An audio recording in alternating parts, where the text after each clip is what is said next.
It was basically designed for our 3 dogs. When you're in a small space and you have 3 dogs that need to get around and need storage and need a 40-pound of dog food stored somewhere, we kind of designed it for them. Welcome to the Tiny House Lifestyle Podcast, the show where you learn how to plan, build, and live the tiny lifestyle. I'm your host, Ethan Waldman, and this is episode 215 with Nathan Huening and Callie Brauel. Say you build a tiny house on wheels, but you want a legal place to park it. You fall in love with a piece of land and decide to buy it and create a legal tiny house community.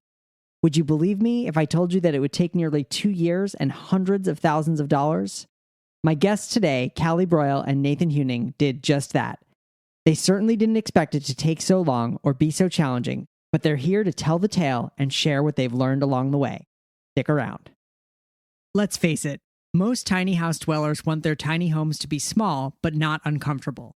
That means reliable, unlimited hot water. Precision Temp's propane-fired hot water heaters reliably provide unlimited hot water, and they're specifically designed with tiny homes in mind. In fact, the NSP 550 model was installed in my own tiny home, and the reason I chose it was because it did not require a large hole in the side of my home like other RV hot water heaters. Instead, it mounts discreetly through the floor of the tiny house and works quietly and reliably. Right now, Precision Temp is offering $50 off any unit plus free shipping when you use the coupon code THLP. So head over to precisiontemp.com and use the coupon code THLP at checkout.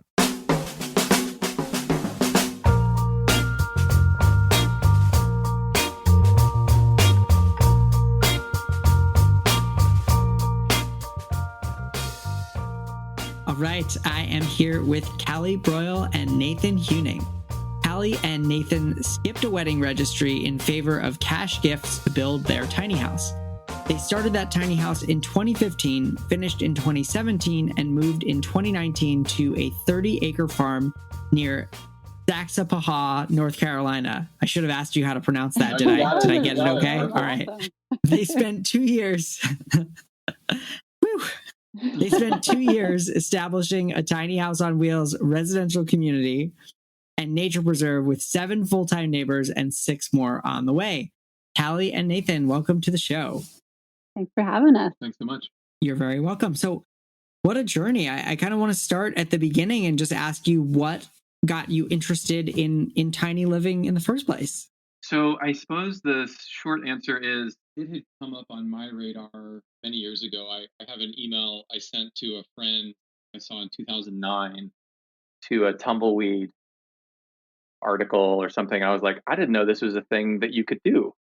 And so it was something I had been thinking about. We met in 2012 and we were talking at one point about, hey, wouldn't it be fun if we moved someday into something like this? And I think part of the attraction early on was when I sort of suggested it and Callie responded favorably. I thought, okay, this is a life partner I can stick with, somebody who would go on a journey like that. And so we sort of knew early on, and as you mentioned in the introduction, we knew we were going to do it at some point. And so we did a faux registry where people, we listed on the website, like instead of like a coffee pot or a platter or whatever, we did like a composting toilet and siding and nails and, and it wasn't that you were actually buying those things. It was just that, it would, when someone purchased it would be taken off the website, but it really just gave us cash. A lot of people thought they were buying it. So like, grandma would call up and be like, did you get that toilet I sent you? I'm like, yep, grandma, it's on the porch. We're using it every day. But and then the short answer is, so we used like the money from the wedding plus money that we'd saved up just beforehand. And then I got laid off unexpectedly in 2015. And before I went to get another job, we just thought, hey, this is sort of our chance. Let's use this time. And that was sort of where it started. I was going to add that we both, before we met, we had both had extended stays abroad. So I worked in Ghana, creating a vocational school for about 5 years on and off. And Nathan lived in Honduras for a year. And just in those spaces and in those countries, we were living in smaller spaces. and spending a lot more time outside, you know, amongst community. And we were both very drawn from that from the start. Hey, you don't need a 2,400 square foot house. You know, it's fine living smaller, and it's actually better living smaller because you interact with people more outside, with your neighbors, you know, and that lifestyle was really appealing to both of us. Yeah. And isn't it kind of amazing how people just feel the need to buy you stuff for your wedding? I know this is a total aside, but like, it's so hard to convince people that like just giving you money is actually way better than giving you stuff. But it sounds like you kind of found the life hack around that. we talked about maybe setting up a service just for people that want to do tiny houses where it's like, it's a faux registry that you can kind of do. But the funny thing, to your point, is that even now that we've been living in it for 6 years, people still give us stuff all the time. And we're just like, this is awesome. Where am I going to put it? Yeah. And so, yeah, the struggle. Yeah, the struggle never ends. So tell me about your design and build process. Like at this point in 2015, when you were like, okay, jump, let's do this. Had you already like designed the house? Were you ready to go? Or is that when you really started the serious planning process? That's a really good question. So we relied heavily on tumbleweed back then. So in 2015, there were not nearly as many YouTube resources as there are today. Your house, I think, had already been completed at that point, and we used yours actually as inspiration, which I will mention in a moment. But so we paid for a tumbleweed weekend course in Raleigh, North Carolina. And so I spent all day Saturday, Sunday, back when they would do like workshops and you'd pay. And then when you paid for one of those, you got a discount on plans for one of the houses. And so we had identified one of their houses and so bought plans and bought a trailer from them. We ended up throwing out the plans completely and just doing a fully custom build that Callie laid out and has served us really well. We basically just used, Pinterest, Google, and just sort of made a lookbook of, okay, these are sort of the bits and bobs that we want. But Callie laid out the actual floor plan, and it served us extremely well. It was basically designed for our 3 dogs. When you're in a small space and you have 3 dogs that need to get around and need storage and need a 40-pound of dog food stored somewhere, we kind of designed it for them. Yeah. Wow. I mean, dogs are people too. I mean, in terms of the space that they take up, they need somewhere to sleep, they need somewhere to eat, and they need somewhere for you to store all that. Yeah. So one of them is, So one of the we have a bit of a lag, but you go for it. Yeah. One of the things we designed was the staircase. The staircase is all cabinet storage for the dogs. We can fit a 40-pound bag of dog food in one of the steps. Toys, meds, treats. And the very bottom step is a water bowl that pulls out for them, and then you can push back in. Also, we have a pull-out step so that it creates a lot of extra room in the hallways when the dogs aren't using it. We really only need the stairs at night to get the dogs up into the loft. So that was helpful. We have, right. What else did we design for them? Well, the sofa itself. So we have a sectional U-shaped sofa that we can include in the show notes, I guess. And it pulls out into a daybed. And that's not only good for guests that might want to stay, but also we sort of just leave it in the daybed configuration most of the time because both of us and all the dogs can kind of fit there at the same time. And ours is a small, relatively, I should say. Back in 2015, 20-footers didn't seem especially small. Ours is an 8.5 by 20 foot. But these days, as you know, you see 24, 32, 36, like they're sort of getting crazy triple axle stuff. But ours is relatively modest still. Yeah. But yeah, we made sure the dogs could go up and down the stairs, and we built a fence and things like this to hold them in. But yeah. Our deck is also a key part of our build, and we built it so that it was movable. So we've already moved it to 2 different locations and rebuilt it. So it's kind of modular, but our deck itself is bigger than the tiny house. It's 12 by 20 feet and built into 2 different sections. And one section is a screened-in porch, and then one is just a covered covered area has a clear plastic, so it lets all the light in to all of our windows, because we counted recently and we have like 14 windows, I think, in our small tiny home. Wow. So is the deck permanently built in place, or could that be moved if it needed to be moved? Yeah, it's modular. It's built into 2 pieces. It's freestanding too, so you theoretically could just tow the house away and it would still just be standing there. We bolted to the house just for wind and that kind of thing, but yeah, it's a freestanding deck that's in two pieces. Very cool. So the build, looking at, from your bio that it took 2 years to build, I'm guessing that you built it yourself. Correct. And how can you kind of tell us about some of the details of construction, like how is it constructed, what type of insulation, some of the systems kind of stuff? Yeah, sure thing. So it's stick built 2x4s. We used as much reclaimed lumber as we could. All 14 of our windows, I think Callie mentioned, were all secondhand, kind of used reclaimed replacement windows. We used rigid foam insulation, so 3.5-inch poly iso throughout. So all floors, walls, roof. We got that secondhand too. That was also purchased secondhand. Yeah. And we've got radiant heat in the floor, which we're huge fans of. It's propane for the water heater and for the range, and then everything else is electric. It's just a small shower stall, 3x3 shower pan base, so we don't have a tub, but we do have a stacked washer dryer. It's a smaller unit. It's like a 24-inch wide, but we do have a stacked washer dryer. Nice. That is a huge part of it. And we also have a Fisher and Paykel dishwasher that we quite love. It's a shed style roof, so just single slope. That's the drawer style? Correct. Yeah. Yeah, exactly. And that's awesome. I 100% would recommend we got the like a scratch and dent model on eBay for like half price, which was awesome. And the dent was in the back. You can't even see it. 2 loft. Yeah. So one's a sleeping loft and one is like a shorter loft just above the living area, which is sort of like has variously been a workplace, like an office. It's right now it's like a study. There's a bookshelf and some cushions and a guitar and things like that. And I think if there's anything else kind of noteworthy. Oh, I do want to say for the external design. So one thing that we noticed doing like planning the design is that you'll see, because you've got like in cases 11 to 12 foot wall, to reach that 13.6 from the ground. Mm-hmm. It's not unusual for people to just have the same kind of siding or cladding all the way. But in normal residential construction, you have like a first floor, second floor, third floor.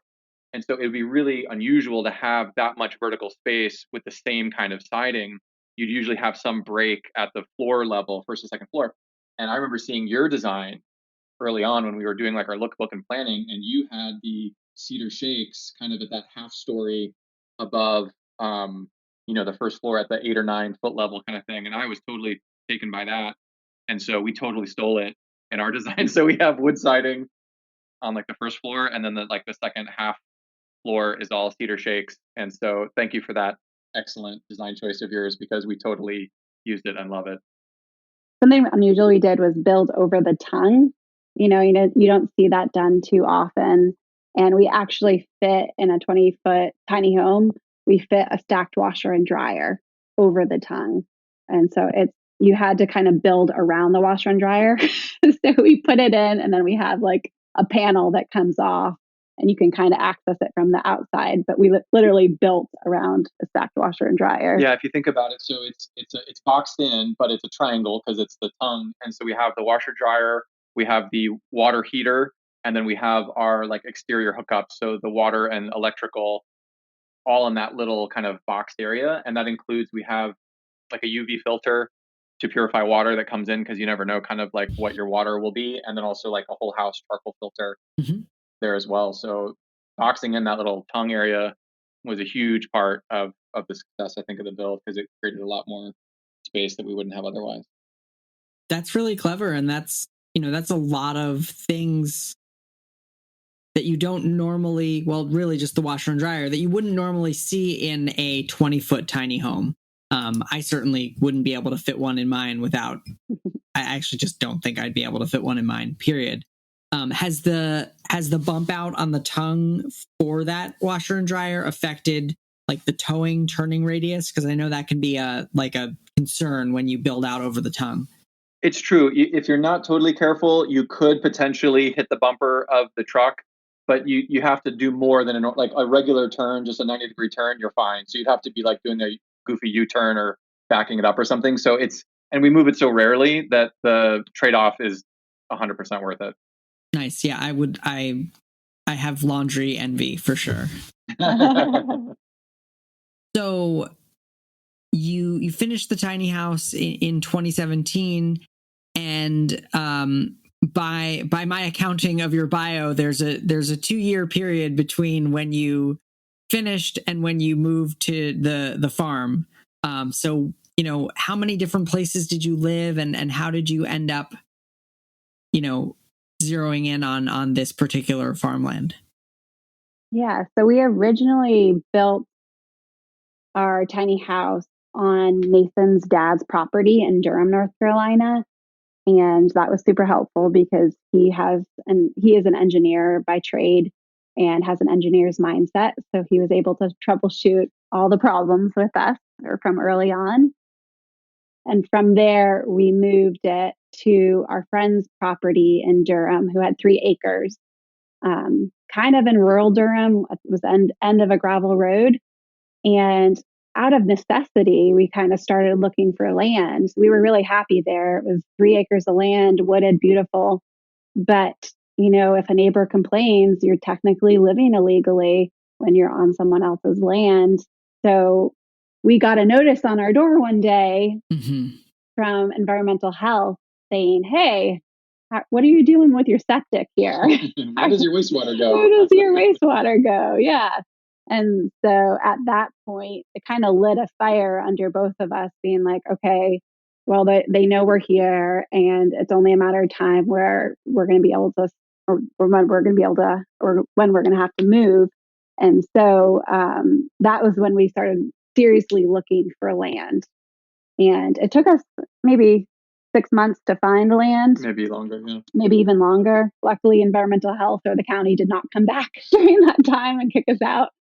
But we were looking for land that perked was the main thing, because we realized at that point, then when we were looking, we were wanting to do a community. We said, if we're solving this problem, there's no place to park a tiny house in the triangle right now that's legal. So if we're doing it for ourselves and we're going to all the investment to do it, we might as well do it for other people who are in the same situation as us. And so at that point, we looked for land, and the main consideration was, does it perk? And testing the soils. So Nathan actually found the land on Zillow, and we fell in love with it as soon as we walked it. It was, the topography was beautiful, rolling, sloping hills, had a pond, had a creek, half meadows, half forest. So we both knew when we saw that piece of property in particular that was going to be the home of Cranmore Meadows.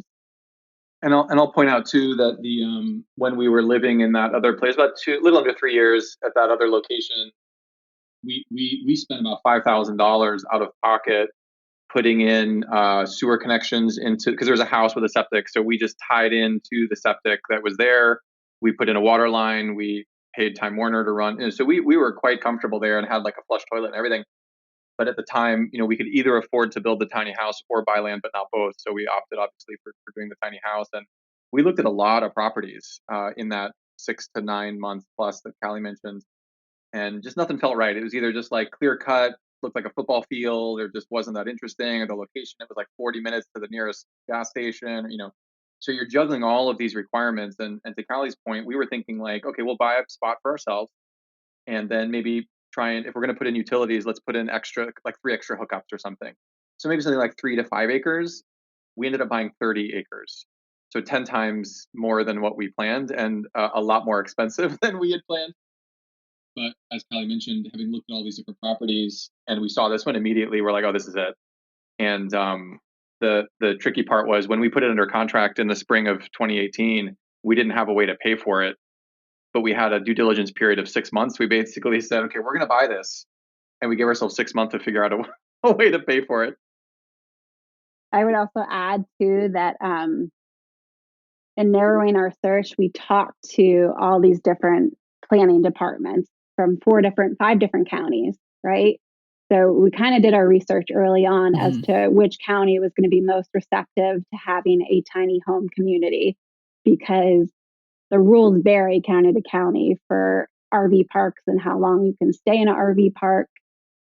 And, that's kind of what determined that we'd settle in Alamance County. So it did narrow down our search after talking to the planning department and figuring out the rules specifically for Alamance County. What were the rules in that particular county that made you want to do it there? Well, one thing, it didn't have zoning. And that was really helpful for our cause, because with 30 acres, we wanted to be able to do multiple things. We wanted to have a farm, wanted a tiny house community, and then also some other way to make money, because we realized we were going to go into a lot of debt starting this community. So we're thinking event center down the line. We're doing an event center, a retreat center, or something like that to help us pay back some of the infrastructure. So we needed, no zoning was a big attraction. And then also they follow ordinances instead of zoning, right? Right. So they have a manufactured home ordinance that was pretty clear cut. And that's the ordinance that we followed. And it was, straightforward. And, they don't really have any rules for how long you can stay in an RV park or a mobile home park. I'll give you an example. So in Durham County, the rules are you can't stay in an RV. And of course, tiny houses on wheels are considered RVs in most jurisdictions. You can't stay in a tiny house on wheels for more than 2 weeks, like even in an RV park that's zoned for an RV park. At the state level, if the jurisdiction, the county or the city, does not have any law on the books, it just defaults to the state level, which is 6 months. And so Alamance County basically said, we don't have any ordinance, so 6 months is fine. And you can just sort of keep renewing the 6 months. But to Callie's point about the zoning, that was a really interesting thing, because if you're looking to buy land, you're looking at land, and you're trying to figure out what the uses are, the residential zoning ordinance will tell you, okay, this is where the single family homes go, this is where the factories go, this is where the commercial district is, And so if you're looking at some land, you're like, oh, I'm going to turn this into a tiny home park. It might be zoned for single family homes, and you'd have to rezone it. And the challenge, that's a lot of cost and time. And frankly, you'd have to get all the neighbors to agree, because they're going to do a public hearing, and they might all show up and say, I don't want an RV park next to my house. And so the fact that we were able to find a county nearby that did not have rules around this meant that we could have, as Callie said, a single family home next to a working farm, next to an RV park, which is essentially what it is, next to an event center, next to a whatever else, we kind of want to do with it. And but I will also say too, when you talk with planning boards, most county and city planners are very helpful. You might expect that they're going to try and turn you down right away, but when we talk to a lot of county planners or city planners, they say, oh, we love tiny houses on wheels. They're awesome. I would love for you can't live in one. I'd love for you to be able to. You can't. And it's not any, they're obligated to enforce rules that they didn't create. So regardless of their kind of personal preference about it, it says, well, according to the city of, let's say, Chapel Hill, you can't live in these. It's too bad, because I'd love for you to do it. I'd love if we could. So they often will be your allies in saying like, oh, let's see how we can make this work, whether as an ADU or something else. So that's one piece of advice is don't look at them as adversaries, but as advocates. Yeah, that's great advice. I mean, people who work in planning departments are usually passionate about housing from one angle or another, and tiny houses are kind of an exciting movement in housing and in affordable housing. So that's really great advice. I asked John and Finn Kernahan of United Tiny House Association what they love about their precision temp hot water heaters, and here's what they told me. Hey, Ethan, this is John and Finn Kernahan with United Tiny House Association. We organize Tiny House Festival. Oh, yeah, I guess so. First and foremost. We have a total of 3 precision temp on-demand hot water heaters. The thing we really like about these, and folks know this, I think they picked this up on Finn and I, if we don't like something, you'll never hear us talk about it. So the two things we noticed that we noticed and experienced immediately, they took painstaking effort to make sure that it was done right and installed, and so that was pretty cool right there. The other thing is the continuous on-demand hot water that just ran forever without any fluctuations or anything. I can't imagine an application, especially in our environment and our lifestyle of being the nomad, transportable, mobile, tiny lifestyle, where one of these units aren't good to use. I'm curious, did you end up having to kind of get any rules changed or any kind of waivers to existing rules in order to do what you wanted to do? Yes and no, and I'll have Callie if she wants to chime in too. So the short answer is we didn't necessarily have to. When we approached the planning board of Alamance County, we said, this is what we want to do. They said, well, the nearest thing that this looks like is a mobile home park. So we're going to just regulate it like it's a mobile home park. And so they gave us all the rules. It was roads this width, setbacks of this amount, road frontage of this much, this much, that.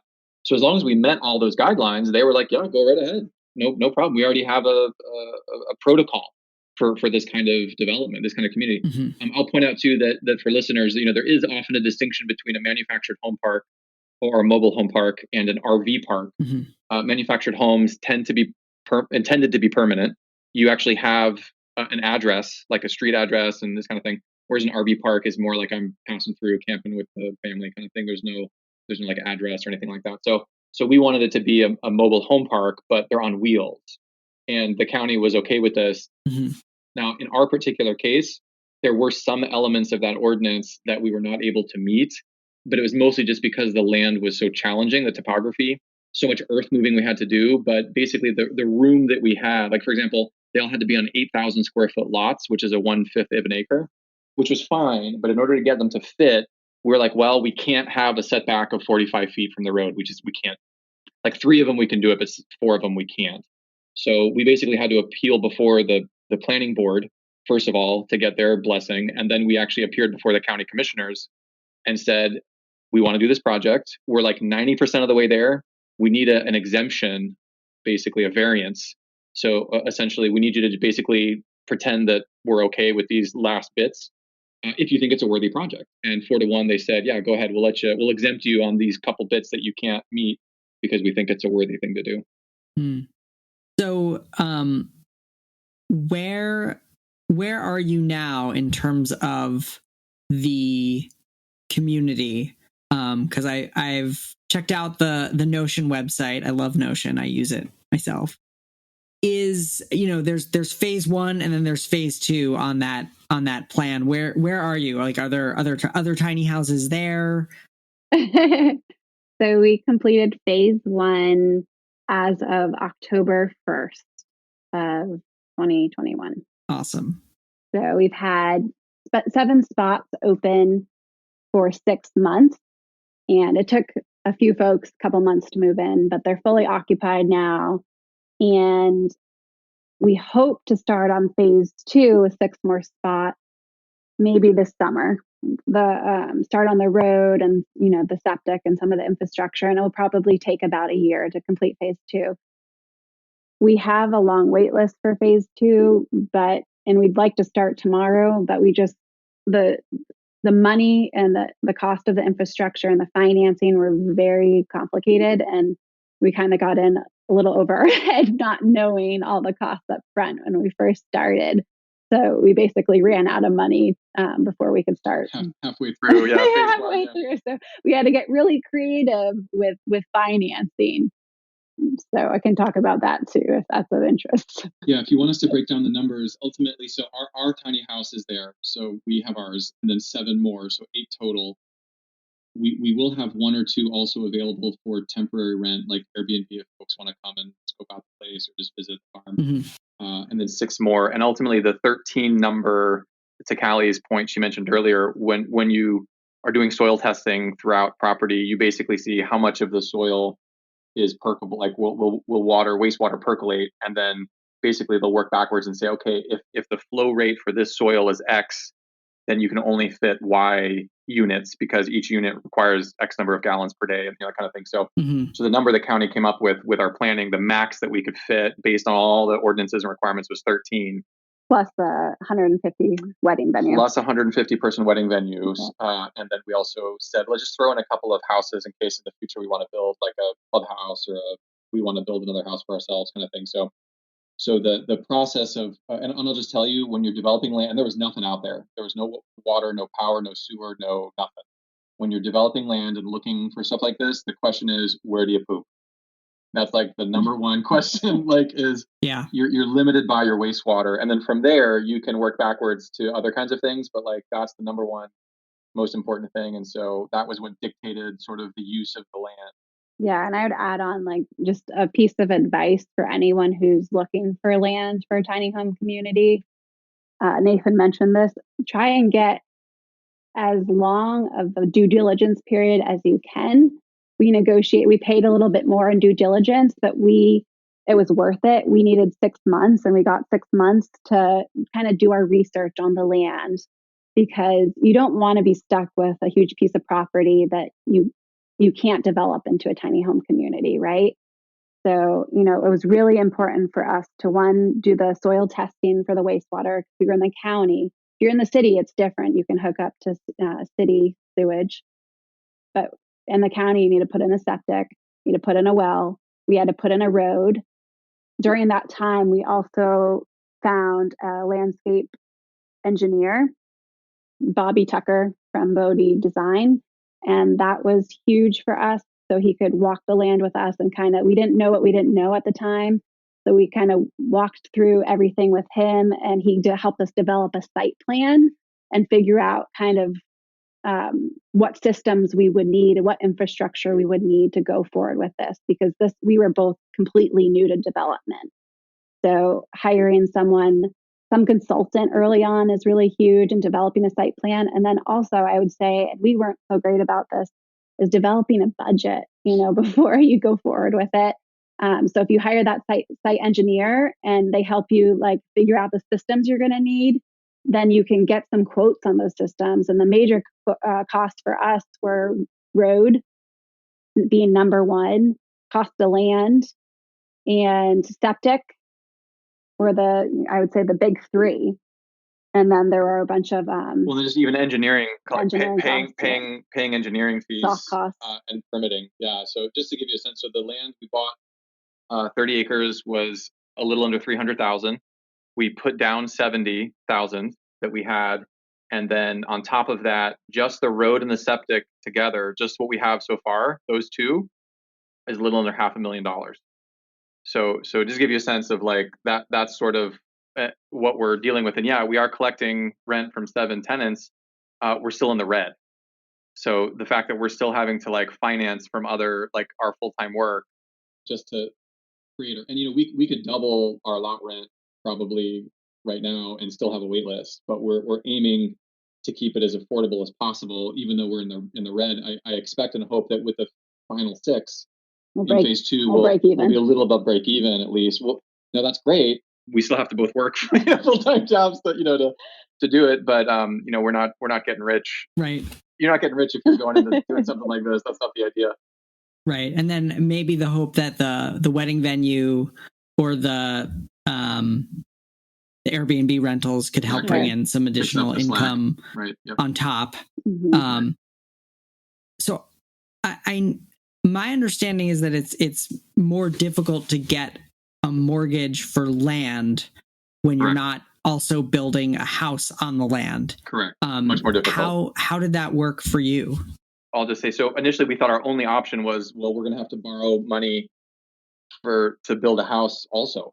And so we're basically going to build a house that we don't want. And we spent $5,000 on architectural, engineering, permitting fees, just so that we could then have plans and build and borrow more money on top of that.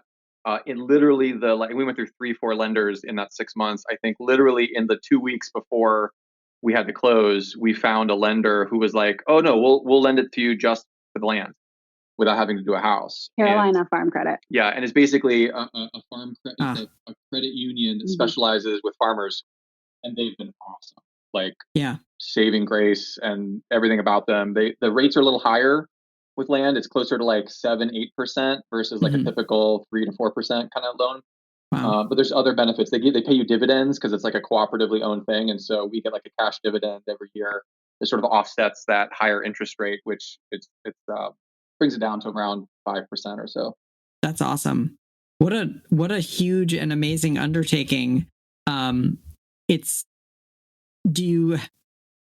And I asked this question seriously, like if you knew how hard it was going to be to do it, looking back, would you have done it? Probably not. I think we both would say no. Yeah, I think we're so grateful and glad we've done it now. Like you have no idea. Like we are so happy. All the people that live out there, it's exactly what we wanted it to be. And we can talk about that. But looking back, we probably wouldn't have done it.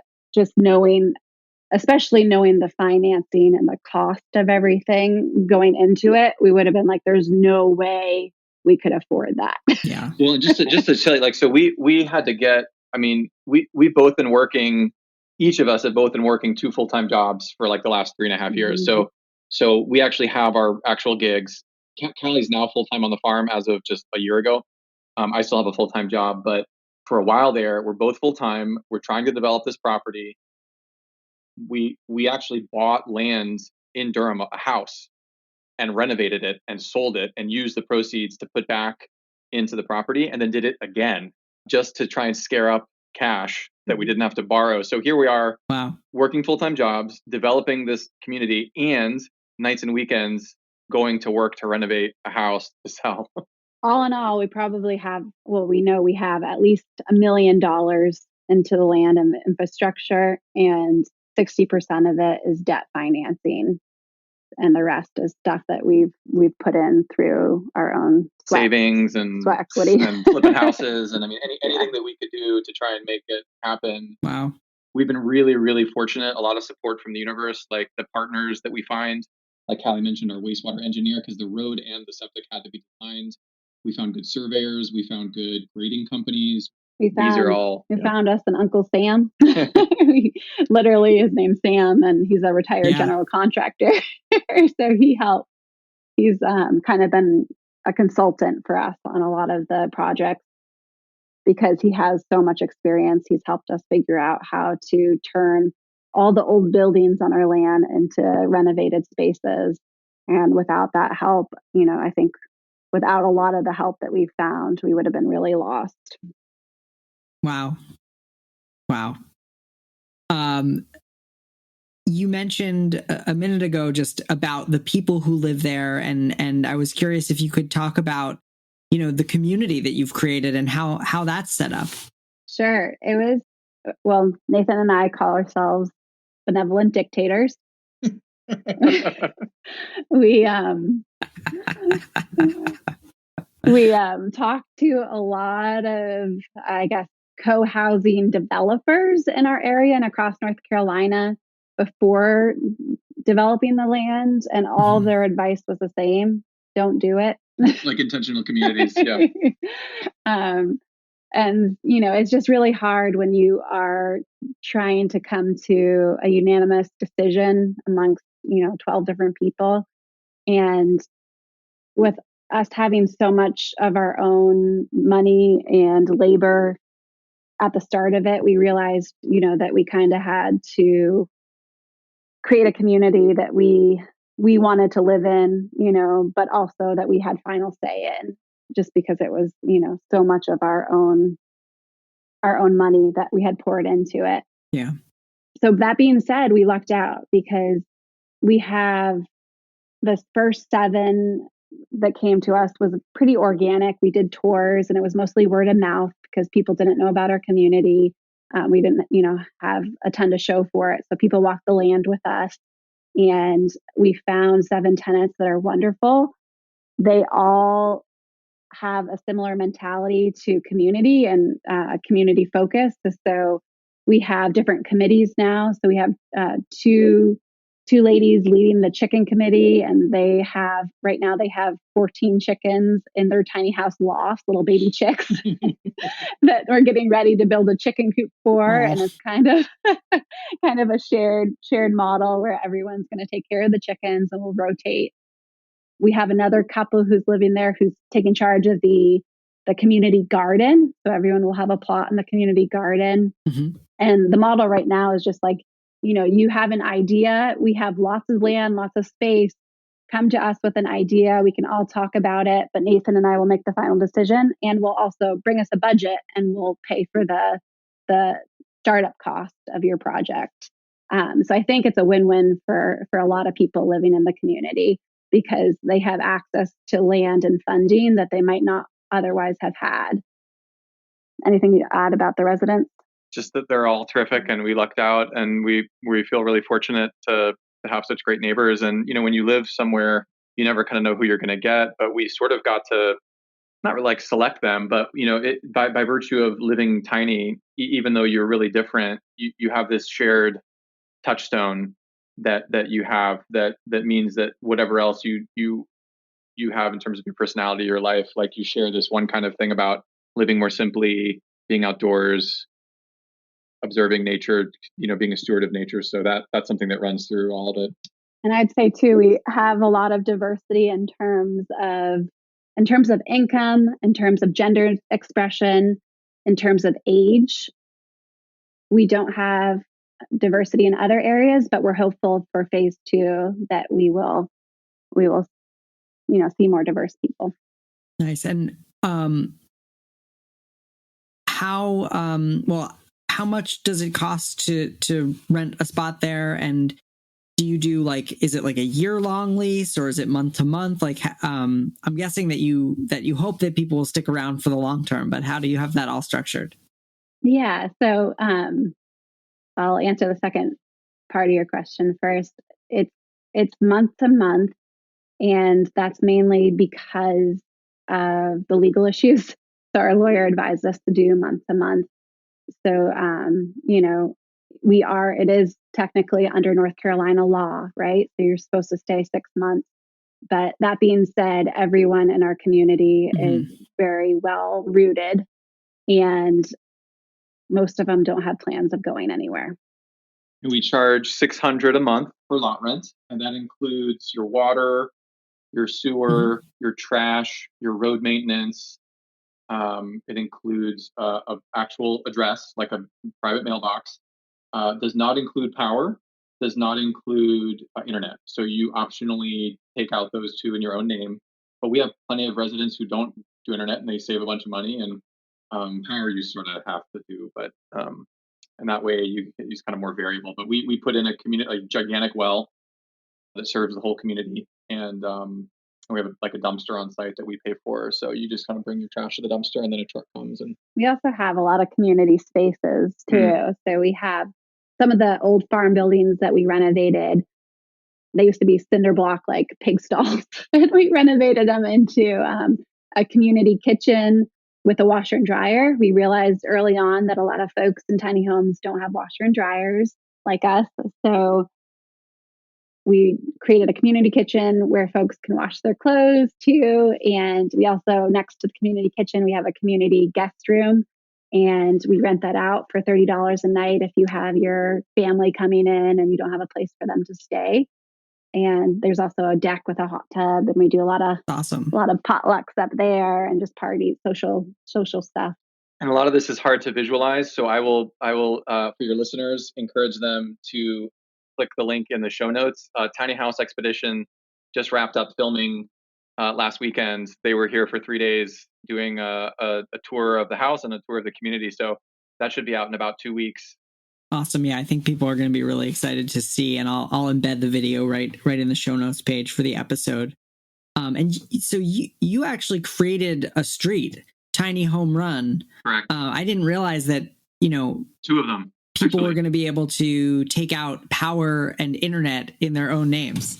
Well, now you know why we spend so much on the infrastructure. But yes, no, they have an actual street address and a mailbox, and they get packages delivered, and they have internet in their own name. And so in order to do I mentioned before, we permitted it as a manufactured home park. Like if you go to a mobile home park, all of those units have their own address. They have their own, it is a private road, class 1 private road that's 20 feet wide. And the fire marshal said an ambulance and a fire truck have to be able to pass each other on the road. So yeah, if you're just like living in somebody's backyard and there's no road there and you're just doing it all on your own, that's fine. It's gonna be real cheap and it's real easy. But to actually do the infrastructure, we created a small city. And I think if we'd known how much that would have been at the outset of how much work and money, I mean, and so people are like, oh, $600 a month, that's like so expensive. But it's like, well, first of all, there's an RV park up 2 miles up the road that has 55 units, spots, packed in like sardines, no ponds, no community building. And they do $550 a month for their long-term rental, and they're booked out 9 months. So we were like, well, let's try and be competitive to the area. But yeah, we would love to charge more because, as I said, we're about $2,000 a month in the hole that we just have to make up in other ways just so the community can keep going. We are passionate about affordable housing, and my background is in nonprofits too. So we are trying to we are kind of a nonprofit right now. Not by choice. Not by choice. But we are trying to think creatively about how could we still remain affordable housing and make some of this money back. So one idea that came to us for phase 2 was potentially doing a sliding scale model. And, it's 50-50 in our community for folks that are, there's a lawyer in our community, and then there are folks who are making more towards the minimum wage, right? And that's a big discrepancy. You see all types of folks in tiny homes. And so we were thinking, what if we had a range of $550 to $800 and for lot rent, and that way it would average about what we needed to make per month, but it would still be affordable for those that needed it to be affordable. Nice. What is there like a resource or a service you wish existed to help more people live tiny who can't afford it? Well, one resource that has been awesome for us is NC Tiny Living Facebook group. Mm-hmm. One of my friends, Mary, actually two of my friends, Mary and Peter, run that group. And you can post in there. They have, thousands of people in there, and you can post in there and you can just get a whole discussion going about how someone's built a certain tiny house, or how, they've installed solar, or where to put your tiny house. So that's been a hugely helpful resource for both of us. And I think one other resource that's lacking right now, and Nathan kind of phrased it really well one time I heard you recently say, there's the place you don't know what's lacking in the tiny world community is, one, where to put the tiny house, right? And two, how to fund the tiny house. And I'll just say for us, we've built a couple tiny homes our friend has on our lot. We have a warehouse. And recently we had someone who bought a custom tiny home from us. She had a 800 credit score, 800-point credit score. She made a decent salary. It was more lower middle income, but she was paying $1,600 rent in Chapel Hill for the last 5 years. And she could put $20,000 down for her tiny house. And she could not find any bank to lend to her for a tiny house. And that was just so frustrating to see, and made us both very upset. And our friend ended up doing a loan to her, owner finance loan for the tiny house. But it just kind of put a fire under us that, down the line, if we ever make some of this money back, that we would like to start a credit union specifically for tiny homes and for earthen building homes. We have a couple earthen buildings on our property that we've made. And our original, when we were getting financing for the land, we were trying to do an earthen building, like a larger earthen building. And we approached 8 different banks. We both were working full time, decent salaries, not any debt at the time. And we could not get one bank to say. For a straw bale house in particular, when she says earthen building. Or cob. Or cob, yeah. And Ethan, I want to point out too, I think I want to recognize you and your efforts. We've never spoken before, but we've been following and admiring your work for some time, both in terms of, your advocacy, your describing your own process of building and your education work, your consulting work, your tiny house engaged community, your podcast. So I think you've gone a long way towards creating resources to help people learn what they need to learn. And so I don't know if anybody has recognized that, but we've been really fortunate and grateful for that. And so that's certainly like a plug, at least for Tiny House Engage and the role that you're playing in the community. So we're quite grateful for that. I appreciate that very much. It's I feel sometimes feel like I'm sitting here behind a computer and you're kind of out there building a community and really making a difference. So I really appreciate what you're doing too. I wanted to quickly circle back to one thing that I wanted to ask you about back when you were talking about your house, your build, which was the warm floors. I'm curious. I always like to ask people about them because I've heard mixed reviews of whether or not they can kind of be the primary heat source. So what has your experience been with your heated floors? Like, can that heat your tiny house by itself, or do you have to supplement? 100% yes. Wow. In North Carolina. Yeah. So first of all, we live in a mild climate. Yeah. So North Carolina, we do get freezing temps, but it's no Vermont. Let's just be clear. But so our mini split is a dual unit. It's a heat pump also. But honestly, we turn on our floors in October, set it to 55 degrees, and don't turn it off until March. And that's honestly maybe count on one hand the number of times over the winter that we even need to turn on the mini split overhead heat. But we have a lot of solar gain because of so many windows, and it's southern facing. And then also, of course, heat rises, so you can sleep more comfortably in the winter. And it's nice to have. Now I will point out, we had cork flooring initially, which we love and was amazing, and it's warm, and the dogs liked it and everything. Because it's like an organic material, it expanded and contracted in response to that heat, and so we were seeing huge gaps form over the winter. Now we did end up getting like a water leak in the bathroom that ruined like half the floor, so we had to tear it up anyway. We went back and put vinyl on top of that. And there's no expansion, in vinyl at all. The dogs don't like it because it's super slick, but it's real easy to clean now and stuff like that. So you do want to be sort of a little conscientious about the kinds of floor cladding that you use. But it was like $500 in and out the whole system. And so I highly, highly recommend it for anybody in any climate. Yeah, it's a game changer. Wake up and have it's an electric system, right? Correct. Yeah. It's completely noiseless. So you don't have any like fan blowing or furnace it's just marvelous. Yeah. We've done 2 other builds. And we did it in both of the other 2 builds. I would just include it with every build that we do. Yeah. That's awesome. Well, Callie Brauel and Nathan Huening, thank you so much for being guests on the show. It was really, really wonderful to hear about everything, and I would love to come visit. So we've got a room for you. Next time I'm in that area, I'll look you up. Awesome. Thanks for having us. Yeah, such a pleasure. Thanks for your time. Thank you so much to Nathan and Callie for being guests on the show today. You can find show notes, including a full transcript, photos of Cranmore Meadows, and links to all of their Instagram profiles at thetinyhouse.net/215. Again, that's thetinyhouse.net/215. That is all for this week. I am your host, Ethan Waldman, and I'll be back next week with another episode of the Tiny House Lifestyle Podcast.